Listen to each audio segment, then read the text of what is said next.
if you have made homemade bread products before, then you know that sometimes it's hard to keep up with the rhythm of the bread products that you want, especially if you're trying to make all of your family's bread products at home by yourself. Or maybe your kids are chipping in, or you have some additional help somewhere, but you're wanting your burger buns and your hot dog buns and your French bread and your sandwich bread and your artisanal bread and your rolls and all of those things, right? They add up. And I don't know about you, but I was starting to get a little frustrated because I have been wanting to do all of our bread products for a very long time now. Once I started making bread, it was like, oh my goodness, why would I pay for this anywhere else? Number one, you can't get the quality for anything close to the price, right? So especially if you're doing any sour leavened bread, which is my favorite method for health reasons. You could also do sprouted, is also a great method. To me, sprouted just takes more work. I love the flavor of sour leavened and the long ferment of it. Our sandwich bread, you can't even tell it's sourdough bread, honestly. But here's the secret. Here's what I found out. Now, I say the secret. It's not the secret. A secret. Something that works for me. Maybe that's a little bit more accurate to say. This is something I have found that works for me, to where we now have a rhythm of all of our homemade bread products at home. I haven't bought bread products from the store in a very long time. So here's what I'm doing. Double batching and thinking ahead is part of it. So figure out what bread products your family eats on a regular basis, especially those, for us, like in the wintertime, we're not doing a lot of hamburgers and hot dogs. That's not a wintertime food. And yes, we eat hot dogs. We source them really well. We do not eat standard hot dogs, but we do eat hot dogs. And I do think there is a place for those in a healthy diet, as long as you are sourcing them really well. So of course, ours are grass-fed. Applegate Farms has some really good ones. And then we're also big fans of the Beeler's hot dogs. Those are fantastic ones as well. But sometimes you want hot dog buns for brats, or Italian sausage or something like that as well. I'm gonna drop my hamburger buns over here. So just think through, what do you use? Do you do a lot of garlic bread? If so, maybe you want a basic French bread recipe. Find your recipes and get them all in one place. So I'm a big fan, because I do a lot of sourdough. Almost all of our bread products now are sour leavened, which has been a goal of mine for a very long time now. It has taken me, I want to encourage you, it does not have to take you this long, but it has taken me at least 4 years of intentionality to find the recipes I like, to really get my skills down to where my husband wants me making everything at home because they're recipes he likes, and they're really just the things that we use on a regular basis. So all of that to say, my go-to source for most of my recipes for sourdough stuff is Farmhouse on Boone. Lisa at Farmhouse on Boone has such a huge repertoire of sourdough recipes. She also, I'm pretty certain, has some with basic yeast as well. So if you're not doing sourdough yet and you want some basic yeast recipes, I'm pretty sure she has some there as well. She also has a post on how to convert any recipe to a sourdough recipe. That's still on my list, to take some of, other baked goods that we eat more on occasion and get those converted to sourdough. But I have my go-to list. I've made them single batch to make sure we like them. That's thing one. Then after I know that we really like the recipe, I've made it several times, now I am double batching, triple batching. So for me and our family, there's just the two of us right now. So it's just Chris and I, which means we're not going through a mega amount of sandwich bread. We tend to eat a lot of leftovers for lunches. So we use sandwich bread. We use it for toast and stuff. We use it more than we do artisan bread. So that's my go-to on hand always. I started with that. I made sure the batch that I make from Lisa uses gives you 2 loaves of bread every time you make it anyway. But I have been making it, so I'll do a single batch of that because I only have 2 loaf pans and my KitchenAid can only do so much. So we'll do a single batch, but get 2 loaves out of Lisa's sandwich bread. Then I will freeze 2 of them, make another batch. You could always just freeze 1 if you need to, but I had some on hand. Make another batch, and then I always stay 2 ahead. That was my first goal, was to get 2 ahead on the sandwich bread. So anytime I pulled the last loaf out of our regular freezer here, I had another 2 loaves in our deep freeze. When I move those to this freezer, I start another batch of sandwich bread to put in the deep freeze. So I'm always ahead on the sandwich bread. That way, if I decide I want to make French toast casserole and use a whole lot of bread at one time, then no big deal. I've got some ahead of time. It's not going to set us back. Then I started with our next ones. Okay, we use a lot of, because we're entering summer, hot dog buns. So I started making a lot of hot dog buns and getting those double batched. I got those double batched in the freezer. They're all in the freezer. I flash freeze them, put them in a Ziploc bag. I'm not a huge fan of plastic either, you guys, but until I can find something better than Ziplocs to store in the freezer, it's way less plastic in my eyes because I reuse those bags a lot. When we finish it, I will wash them out, dry them, and reuse them until they are no good anymore. So it's usually at least 3 times, depending what's in them. So it's still gonna be less plastic than if you were to buy your bread at the store every time, get the plastic bag, every loaf of bread, right? So you're still cutting down on the plastic if that's a concern for you. But now I'm working on our hamburger buns right now. I have a double batch currently at the moment. These are fresh ground spelt, and I did sift some of the spelt. So it's about half whole grain and half, some people will say it's all purpose. It's not really all purpose when you sift the bran out because all purpose has to do with the gluten content, but it is more of a lighter dough, if you will. It's not as heavy. Also tends to be better for dental health than the whole grain, but that's a whole nother thing. I can't remember the name of the book. If I can remember the name of the book, I'll put it in the comment or in the description if you're interested. Let me know, and I'll let you know about where I first read about that.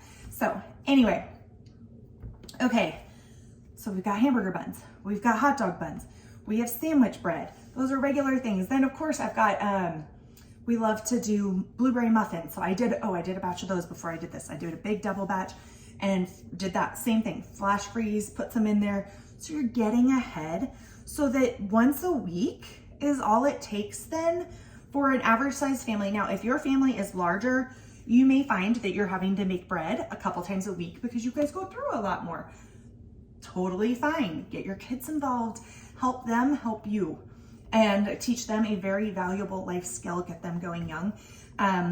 Trust me, if they're not excited about eating, get them involved in the making it. Always helps. Okay, so then once you have those things, you can think through anything else of your bread products. You know, get your very basic things. Next up on my list is actually French bread because we do love good garlic bread. I like to make pizza crust, and I've been doing those and getting those occasionally on. I don't have them like constantly in my fridge at the moment. I'm still trying to find, to be honest, a sourdough pizza crust recipe that I love that freezes well, like as a frozen pizza, and then reheats well. You can get them to freeze well, but sometimes when they reheat, the consistency is just a little off. So I'm still looking for the right pizza dough recipe for that. But, and I know Lisa tends to do Farmhouse on Boone. She does a lot of the sourdough discard pizza, so it's completely different. But I do like to have frozen pizzas that are homemade, just in the freezer, ready to go.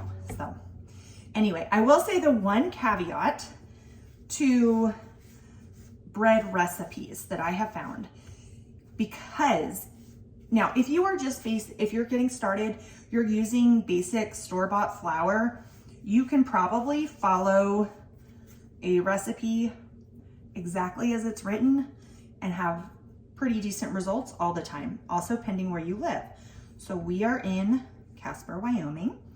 We live at about a mile high here. Our house is right at about 5280.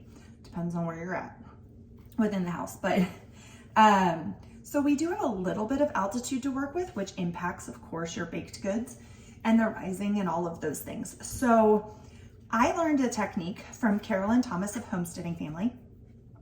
Her bread course was transformational.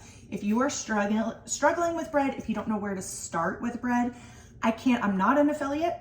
I'm just going to tell you, I wish I could be an affiliate because I recommend this course all the time, but I don't think they do affiliates for that. But Carolyn's Art of Homemade Bread course, hands down amazing. She teaches you the skills of flour saturation, how to find flour saturation, of course, the window pane test to test your gluten development in your breads, all of those sort of things. And I'm pretty certain if you're needing to do gluten-free, I think she even has gluten-free stuff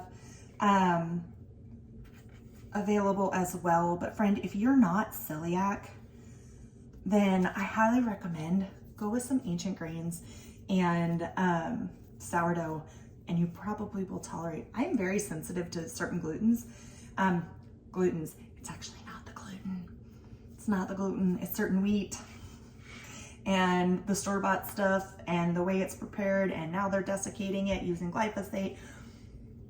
Again, a whole nother video. We won't go on a rant right now. Happy places, right? We're baking bread. So anyway, Carolyn really helps you to understand the art of bread so that you can start with your basics. And like, I don't ever follow the flour recommendations that are in a recipe because I'm at altitude.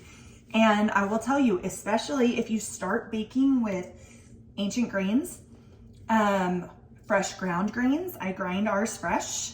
And then if you're using a grain like spelt or einkorn that does not have as much natural gluten in it because it's a simpler grain, it's not hybridized at all, you're going to really struggle sometimes with really dense breads and things like that because you're going to they absorb water differently.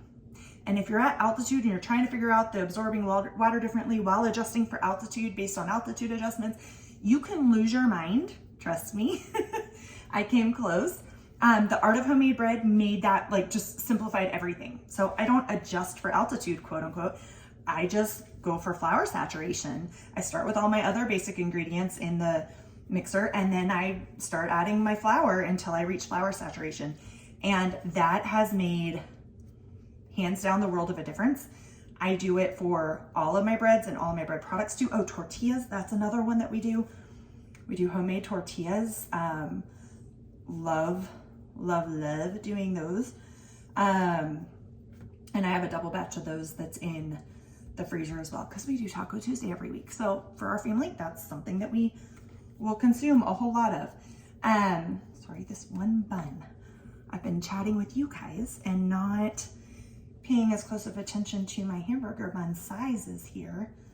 And I'm gonna want that to be a little fatter. It will rise up, it's not gonna rise out very much. So those are my tips for you. Think ahead. Oh, and the last one, I wish I could show you this.